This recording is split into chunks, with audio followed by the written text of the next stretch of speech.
આજે દીકરીએ ખૂબ સારી વાત કરી કે ભાઈ દીકરીના દેજના કારણે એને કેટલી જગ્યાએ શું થાય, એની રકમ ગીરવે મુકાય છે, જમીન ગીરવે મુકાય છે, ઘર ગીરવે મુકાય. સમૂહ લગ્નો તરફ આપણે બધાએ વળવું પડશે. સમૂહ લગ્ન આપણે કરવાની દિશામાં આપણે બધાએ નક્કી કરવું પડશે. તાલુકાવાર તો તાલુકા શરૂ કરો, ગંગારામ મહારાજ કરે તો મહારાજના કાર્યક્રમમાં સપોર્ટ કરો, તલાટી, શિક્ષકો, સમાજ એટલે સમાજ. આમાં કોઈ પાર્ટી નથી, કોઈ પક્ષ નથી. આપણા ભાઈઓ બહેનો એ જ આપણો સમાજ છે અને એ સમાજને મદદરૂપ થવાની આપણી જરૂર. સરકારને સરકારી તંત્ર જ્યાં મદદ નથી કરતા, મદદની જરૂર છે, ત્યાં અમે સમાજની સાથે પડખે રહીને સાચા પ્રશ્નોની અંદર સમાજની સાથે રહીને આપણા સમાજનો હક અને અધિકાર બંધારણે આપણને હક અને અધિકાર આદિવાસીઓને આપેલા છે. એમાં મોદી સાહેબે સંસદની અંદર વાત કરી હતી કે દેશમાં નરેન્દ્ર મોદી સાહેબ પ્રધાનમંત્રી છે ત્યાં સુધી આપણો હક અધિકાર બંધારણીય આપણને હક અને અધિકાર મળેલો છે. જળ જંગલ જમીનની વાતો તો વર્ષોથી આપણે કરતા આયા, પણ જળ જંગલના અધિકાર અપાવવાનું કામ પણ દેશ અને રાજ્યની સરકાર આજે કરી રહી છે. આપણા સમાજને કોઈ જગ્યાએ અન્યાય થશે તો બધા રાજકીય પાર્ટીના સાંસદો, એમએલએ સાથે મળીને જ્યાં બી રજૂઆત કરવાની હશે તો ત્યાં કરવાની પૂરેપૂરી આપણી તૈયારી છે. પણ આપણા જે સ્પર્ધા થાય છે એ સ્પર્ધાના કારણે બધું વધારે નુકસાન ઘણીવાર થઈ જાય. ભલે પાર્ટી તરીકે આપણે નહીં મળીએ પણ સમાજ તરીકે ચર્ચા, વિચારણા, તાલુકાવાર નાના મોટા પ્રશ્નો, મદદ, સપોર્ટ, સહયોગ એ બધા આપણે સાથે મળીને આ સમાજ આપણો આગળ આવે, સમાજ પ્રગતિ કરે, આર્થિક મજબૂત સમાજ બને. આ આપણો સમાજ છે. આ સમાજ વગર આપણો કઈ મેળ પડવાનો નથી. સત્તા અજર અમર નથી, સમાજ જિંદગી પર્યંત છે. સમાજ અજર અમર છે. આજે આપણે સત્તામાં છે, કાલે આપણે નથી. આપણા પરિવારને મદદ કરવાનો પ્રયાસ આજે કરીએ.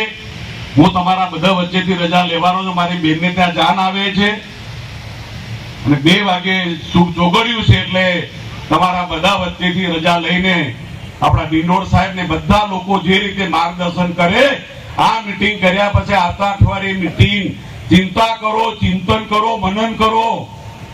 જ્યાં સરકાર અને અમારી જરૂર હશે ત્યાં તમારી જોડે, તમારી સાથે આવવાની ખાતરી આપીને આજે આપે સૌ એમને બોલાવ્યા, અમારું સ્વાગત સન્માન કર્યું તે બદલ બધી જ પાર્ટીના નેતાઓ મંચ પર છે. આપણે પણ વર્તન, વ્યવહાર, વાણીની અંદર અમે તમારા પરિવારમાં તમારા બાળકો, તમારા દીકરા, ચિરંજીવી જે ગણો એ તમે છો, પણ આપણે તમે જે કરી રહ્યા છે ને એને પૂરું હિન્દુસ્તાન જોઈ રહ્યું છે. ત્યારે આપણે રાજકીય વાતો પણ ઉપર ઉઠીને આપણો સમાજ અને જે સમાજનું ઋણ આપણે માથે છે એ સમાજનું ઋણ ચૂકવવા માટે આપણે બધા પ્રયાસ કરીએ. ગંગારામ મહારાજ એમને સમૂહ લગ્ન કરવા માટેનો સંકલ્પ કર્યો છે.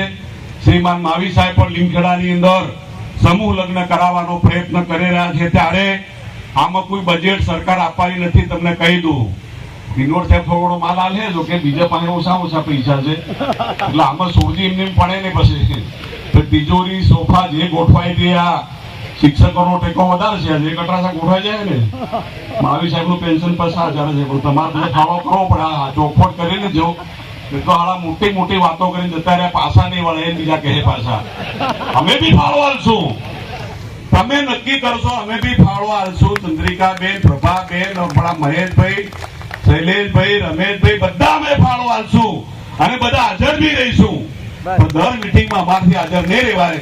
એટલે તમારા બધાની જે લાગણી, આશા અને અપેક્ષા છે તો લીમખેડા સમૂહ લગ્ન થાય છે, ગંગારામ મહારાજ કરે છે, મહેશભાઈ ઝાલોદમાં કરે તો વાંધો નથી, રમેશભાઈ કટારા ફતેપુરા કરે તો આપણા સમાજને એવું છે કે એકી હાથે 20,000 સાંધો કઈથી લાવવાનો.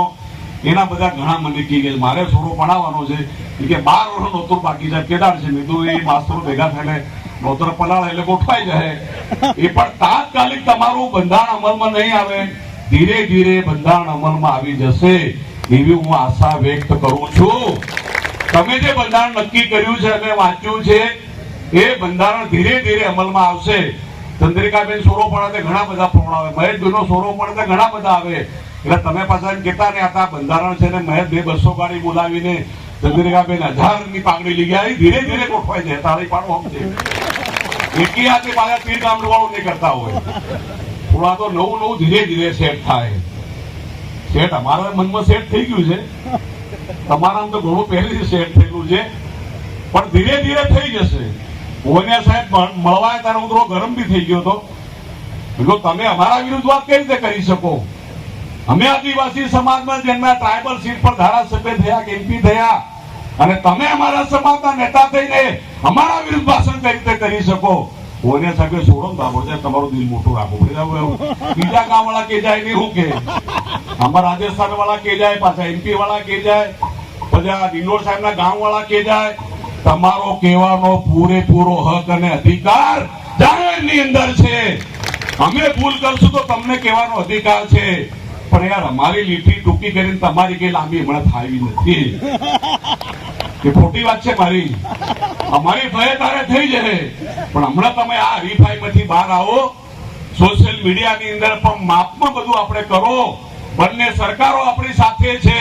સરકારો જોડે હશે તો સમાજ શિક્ષિત, સમૃદ્ધ 21મી સદીમાં સમાજને લઈ જવા માટે સરકારોની સાથે સમાજ, બધી રાજનીતિના આપણા આગેવાનો બધા આપણે સાથે મળીને આપણું બંધારણ ધીરે ધીરે અમલમાં આવે એના માટે તમે બધા પ્રયાસ કરશો એવી આશા રાખું છું. આજે તમારા બધા મોભીઓની વચ્ચે, મહારાજની વચ્ચે હું રજા લઈને જઈ રહ્યો છું. હવે પછીની મીટિંગ જ્યાં પણ તમે રાખશો ત્યાં ડિંડોર સાહેબની આગેવાનીમાં જિલ્લાની ટીમ, તાલુકાની લાડીઓ પડી ગઈ, દિન નક્કી થઈ ગયું, પણ આવતા વર્ષે કઈ રીતે ગોઠવવું એનું પ્લાનિંગ કરીને તમારી આશા અને અપેક્ષાની અંદર ખરા ઉતરવાનો પ્રભુ શ્રી રામ ભગવાન આપણને શક્તિ આપે એવી આશા આજે રાખું છું. માન્ય મોદી સાહેબ પણ માર્ચની અંદર દાહોદમાં આવી રહ્યા છે. દાહોદ ખાતે 9000 મેટ્રિક ટનનું રેલવે એન્જિનનું લોકાર્પણ સમારોહ છે. એ સમારોહની અંદર માન્ય મોદી સાહેબ આવવાના છે ત્યારે, અને 9મી તારીખે ઢોલ મેળામાં કોઈ કોંગ્રેસ ભાજપ આપનો ઢોલ મેળો છે નહીં. નગરસિંહ પલાસાના ઢોલ મેળામાં આવવાનું તમને આમંત્રણ છે. આજ વાત કરીને શ્રીમાન મોદી સાહેબ અને ગુજરાતના મુખ્યમંત્રી ભૂપેન્દ્રભાઈ પટેલ સાહેબ સરકારોને એટલે યાદ કરવી છે કે આપણા હક અને અધિકાર તો મળ્યા છે, પણ હજુ પણ તમારી સૂચનાથી નવા કામો, નવી યોજના મંજૂર કરવાનું બજેટ જોગવાઈ બંને ડબલ એન્જિન વાળી બંને સરકારો સાથે છે. ત્યારે મોદી સાહેબ અને ભૂપેન્દ્રભાઈ પટેલ સાહેબ નો આપણે આભાર માનીએ. ગામના સરપંચ ટ્રાયબલ છે, તાલુકા સભ્ય ટ્રાયબલ, જિલ્લા સભ્ય ટ્રાયબલ, ધારાસભ્ય ટ્રાયબલ, સંસદ સભ્ય આદિજાતિ અને દેશના રાષ્ટ્રપતિ દ્રૌપદી મુર્મુ ભારતના પહેલા ટ્રાયબલ રાષ્ટ્રપતિ બન્યા છે. પંચાયતથી પાર્લામેન્ટ સુધી છે તો એ થોડો પનો ટૂંકો પડે છે.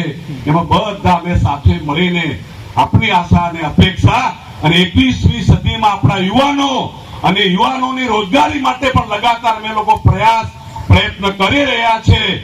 અને શિક્ષણ માટે ડિંડોર સાહેબે પૂરેપૂરી વ્યવસ્થા કરી છે.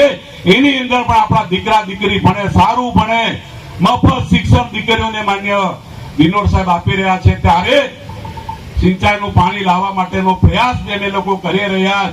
સત્તા અજર અમર નથી, એવું આપણે કામ કરીને જઈએ કે વર્ષો વર્ષ સુધી આપણો સમાજ, આપણા બાળકો યાદ કરે એવી તમે પ્રભુ શક્તિ આપો. એ જ વાત કરીને મારી વાત પરિપૂર્ણ કરું છું. આજના પ્રસંગે સમાજના મોભીઓ આજે એમને બોલાયા, સ્વાગત કર્યું, તે બદલ આપ સૌનો આભાર. થેન્ક યુ, ધન્યવાદ. જય જોહાર, જય આદિવાસી. હું હવે જઈ રહ્યો છે અને બાકીના વક્તાઓ બધી વાત કરશે અને ફાઇનલ આજે 4 વાગે મળ્યા પછી બધા મિત્રોની સૂચના છે પણ આગલી બેઠક કરશું. આજના પ્રસંગે ફરીથી આપ સૌનો આભાર. થેન્ક યુ, ધન્યવાદ.